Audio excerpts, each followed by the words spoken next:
Existia cangaço antes de Lampião? Lampião foi o único cangaceiro da história? Responda essa e outras perguntas assistindo este vídeo.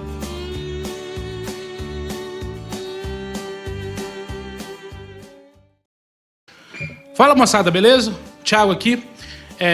Vamos falar sobre cangaço hoje, né? Então, pra gente poder começar a falar sobre cangaço, vamos dar uma introdução do que é o cangaço, né? O cangaço foi um movimento de banditismo que ocorreu no Nordeste brasileiro inteiro. Ele aconteceu, teoricamente, entre os séculos XVIII e séculos XX, mas é meio controverso isso, esses movimentos de bandoleiro e banditismo que tiveram no Brasil acontecem desde o começo do Brasil colônia. O termo cangaço vem porque os cangaceiros andavam parados, né? O pessoal que estava no meio desse movimento carregava tudo, joia, comida, arma, isso era tudo pendurado no corpo. E aí lembrava as cangas dos bois, né? Então, o termo virou cangaço por causa disso.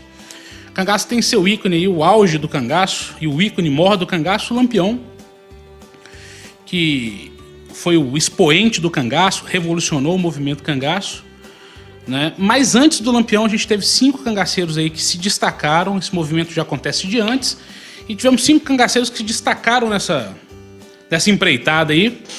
E dentre eles o Cabeleira. A gente vai começar falando do Cabeleira. Vamos falar de ordem cronológica, tá?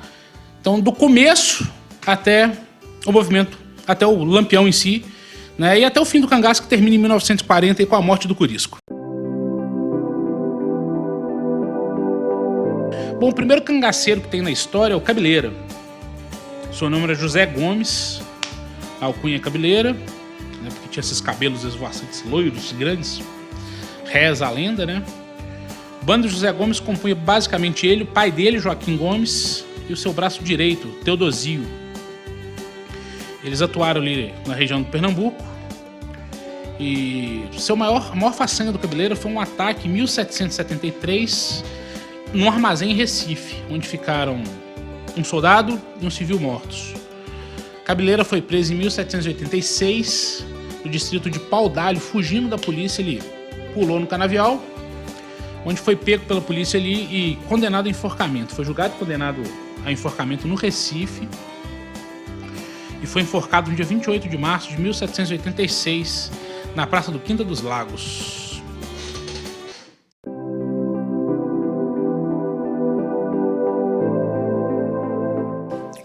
Lucas da Feira nasceu por volta de 1807 na fazenda Saco do Limão, ali no distrito de Feira de Santana mesmo. Hoje, essa região lá é um bairro da cidade de Feira de Santana e é o bairro conhecido como Pedra do Descanso.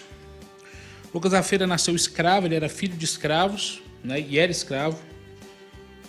E ele pertencia a uma senhora chamada Ana Pereira Lage. Depois do falecimento dessa senhora, Ana Pereira Lage, ele passou para pertencer a um padre, mas ele era muito rebelde. E por causa da rebeldia, o padre mandou ele para o distrito de Santana mesmo, né? Que na época não era nem cidade, era um distritinho de Santana, para estudar carpintaria. Por volta de 1828, ele fugiu, virou bandoleiro e teve um bando que aterrorizou a Feira de Santana por mais de 20 anos. O Lucas da Feira não era um Robin Hood, ele não tinha essa coisa de roubar e para distribuir aos pobres, ou ajudar a causa negra, ou ajudar a causa escrava. Ele não tinha isso, ele roubava porque ele era um bandoleiro e estava querendo fazer fortuna mesmo. Mas ele indiretamente foi um abolicionista, porque os feitos do Lucas da Feira instruíram, né, inspiraram outros negros a revolta contra os seus senhores. Em 1849 ele é preso e ele é condenado a enforcamento. Ele é preso numa emboscada foi armada pelo Cazumbá, que era um membro do seu bando, que era o braço direito do Lucas da Feira.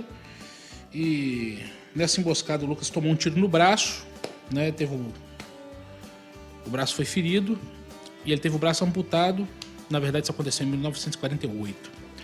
Em 49 ele é julgado, condenado a enforcamento e é enforcado na praça pública do distrito de Santana. Isso foi no dia 25 de setembro de 1849. E essa praça hoje na cidade de Feira de Santana, que era o distrito de Santana na época, chama Praça do Nordestino. E essa aí é a história do Lucas da Feira, que é o primeiro desses aí que tem mais destaque, né? O Cabeleira tem pouco destaque, aí o Lucas tem um pouco mais de destaque na história do cangaço nordestino.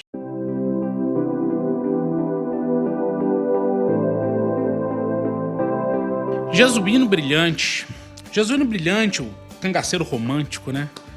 Jesuíno Brilhante nasceu no sítio do Tuiuiu, no distrito de Patu, no Rio Grande do Norte. O Jesuíno Brilhante era um filho de família abastada, era família aristocrática do distrito. E em 1871, o Jesuíno se torna bandoleiro por causa de uma desavença com o capataz de uma fazenda vizinha. Teoricamente, o irmão dele apanhou na praça da cidade por causa da desavença com esse capataz, que ao conversar com o pai do Jesuíno Brilhante, não tirou o chapéu, desferiu algumas palavras de ordem para cima do pai dele.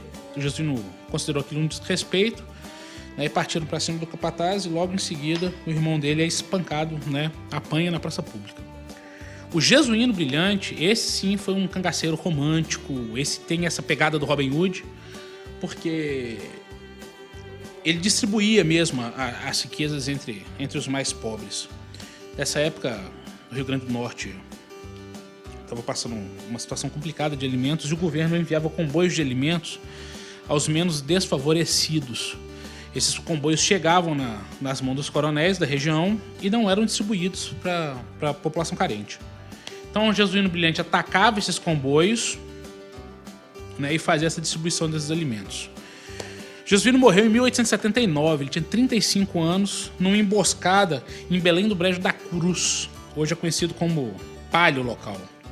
Ele levou 2 tiros e morreu, né, no mesmo local.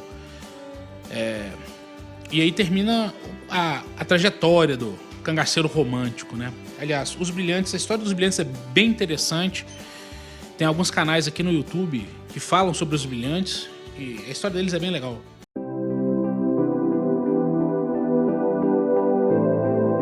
A gente vai falar agora do Antônio Silvino, rifle de ouro. O Antônio Silvino chamava Manuel Batista de Moraes. Ele nasceu na cidade de Alagados do Ingazeira, no dia 2 de novembro de 1875. Ele iniciou no cangaço em 1896, junto com seu irmão, Zeferino, após o assassinato do pai, o Batistão. Ele usa a alcunha de Antônio Silvino em homenagem a seu tio, Silvino Aires, que já era cangaceiro, e cuidou do Antônio Silvino após a morte do pai. O Antônio Silvino correu nesses 2 estados, tanto a Paraíba quanto Pernambuco. Teve envolvimento com política, né, assim, envolvimento na questão de proteger alguns desfavorecidos, teve embate com alguns coronéis. E entre os feitos mais notórios do Antônio Silvino, ele arrancou os trilhos, né, da implantação da linha ferroviária que ligava Paraíba com Pernambuco, da empresa Great Western. Ele arrancou os trilhos, sequestrou alguns funcionários da empresa, né, fazendo assim que atrasasse, né, com muita assim, implantação das linhas ferroviárias. Ele tinha inimigos na Paraíba, tinha inimigos em Pernambuco. A polícia militar dos 2 estados, né, estavam atrás do Jesuíno. E em 1914, finalmente, ele é preso. Ele é preso em Pernambuco, né? Pernambuco, nessa época, era governada pelo general Dantas Barreto. Ele ficou preso até 1937, na casa de detenção de Recife, onde, por bom comportamento, aliás, comportamento exemplar, ele foi liberado através do indulto de Getúlio Vargas. Jesuíno Brilhante morreu em 1944, morando na Paraíba, onde ele morava com uma prima dele, né? E aí finda o legado do primeiro rei do cangaço, Antônio Silvino, rifle de ouro.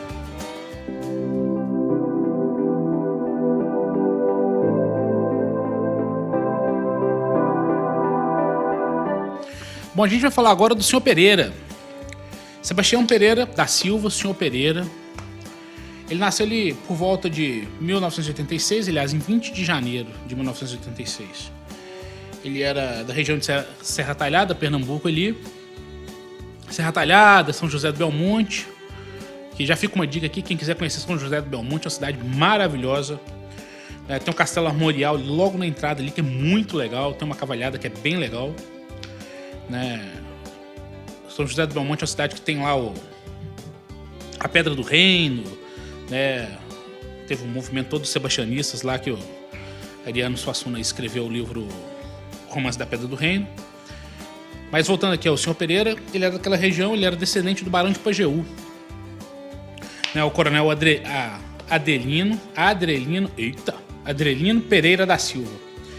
Ele era alfabetizado, trabalhava com gado. Aliás, a família dos Pereira mexia basicamente com gado. E eles tinham conflitos, tanto de terra quanto conflitos políticos com a família dos Carvalho. Ele entra pro cangaço por volta de 1907, né? Ele com seu primo Luiz Padre, por causa da morte de um dos patriarcas da sua família, que ele era político local, né? E ele é assassinado em praça pública. Então eles entram pro cangaço, eles entram pro banditismo, né, em 1907. O senhor Pereira teve um bando muito numeroso, né? Ele e o seu primo Luiz Padre tiveram um bando muito numeroso. E dentre os membros do bando do senhor Pereira tinha um tal de Virgulino Ferreira da Silva, que o senhor Pereira apelidou de Lampião, deu alcunha de Lampião. O senhor Pereira, em 1922, deixa o cangaço, passa o seu bando para o comando do Virgulino, né, do Lampião, e vem embora para Minas Gerais. Ele morreu em 1979, na cidade de Lagoa Grande, em Minas Gerais. Esses foram aí os 5 cangaceiros pré-Lampião, né, que dão origem aí a esse movimento do cangaço. Se você gostou desse vídeo, deixa seu joinha, se inscreve no canal, a gente tem vídeo todas as terças e quintas. E se quiser saber mais sobre esses temas, eu vou deixar aqui os links na descrição aqui, de 3 canais que são interessantes sobre cangaço. Cangaço na Literatura, do meu amigo Roberto Santos. O canal do Aderbal Nogueira, que eu acho que ele hoje é um dos maiores documentaristas vivos do cangaço. Lá tem muita coisa legal, se vocês gostarem do tema, tem esses 2 canais aí. E o canal do Cariri Cangaço, que está sempre fomentando essa cultura nordestina e fomentando esse tema. Valeu, moçada, ficamos juntos aí e até a próxima.